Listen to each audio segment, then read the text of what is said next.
वैतागलेली स्त्रीची कथा सादर करीत आहे. बया बया बया कंटाळा आला बाई या जन्माचा. सकाळपासून रातपासून नुसतं काम न काम. या घरात कुणाचं ऐकावं हेच कळेनासं झालं.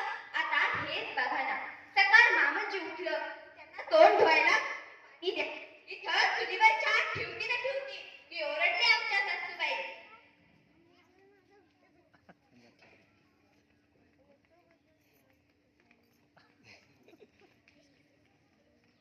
पारे अगं ये पारे, अगं गुलाबाच्या बागेतली झाडलं कोण करायचं? तुझा बा यायचा होय. हाय का आता इथं माझ्या बाला आणायची काय गरज म्हणते म्या. तरी बाई म्या गप बसले. आमची नणंद साळाला जाते तर तिची येणी करा तिची फणी करा, तिला साळला घाणा. म्हणलं गळली मेली ती साळा. मनालाच म्हटलं बरं की आले तुझी कसे वहिनी. अहो वहिनी, भाकर तुकडा झाला की नाही? उशीर होतोय आम्हाला कामाला जायला. आले मोठे रुबाब धावते कामाचा. मतलब पडलेली असते दिसणार पिऊ. हे बी मी माझं मनालाच म्हटलं बरं, नाही तर सांगा भाऊजींना की आलंच का म्हणता. पारे अगं ये पारे, अगं पायलंय दुखत्याचं जरा तेल लावून चोपून देतेस का? आता गो बया इथं दिसणार काम द्या करते आणि पाय तुमचं दुखत होय.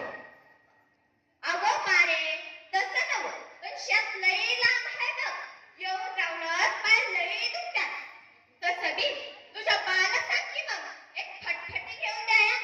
तसं बी तुझ्या बानं दिलं येत काय? येऊन जाऊन 20,000 हुंडा हाय का? यानं पार माझा आय बा काढला. आता पाथूर म्या गप बसले, पण आता म्या गप बसणार नाही.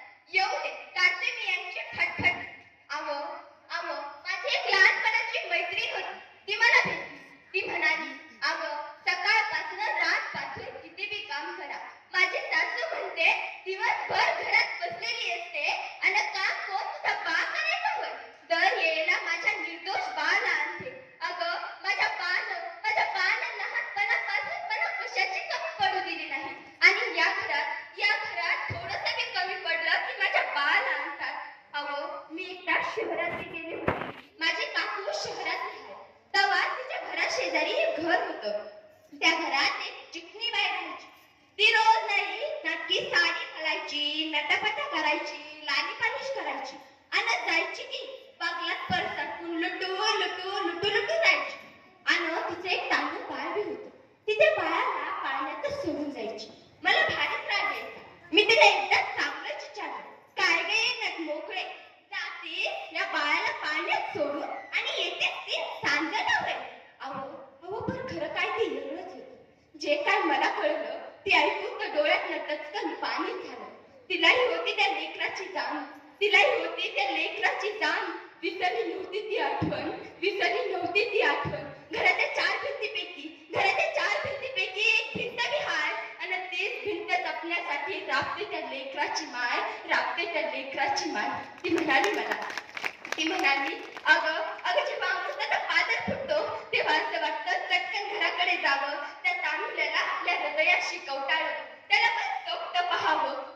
पण आहे ही कर्तव्याची वेळी. काही केल्यास जुगारता येत नाही आणि आयुष्याची तडफड काही केल्यास संपत नाही. माझा राया भी एकलाच आहे आणि त्यालाही माझ्या आधाराची गरज आहे. अगं त्यालाही माझ्या आधाराची गरज आहे. अगं ज्यावेळी त्याला माझ्या आधाराची गरज आहे त्यावेळी जर मी मुरडले तर त्याला ज्यावेळी माझ्या आधाराची गरज आहे त्यावेळी मला त्याला आधार तर द्यावाच लागणार. माझा बाळ बी एकलंच आहे. त्या बाळासाठी माझं काळी तीस तुटतं. पण हा संसाराचा गाडा आम्हा दोघांना मिळून ओढायचा आहे.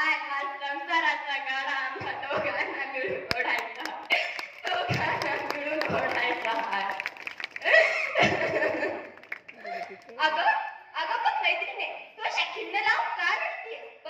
बघ मी रडते का? माझी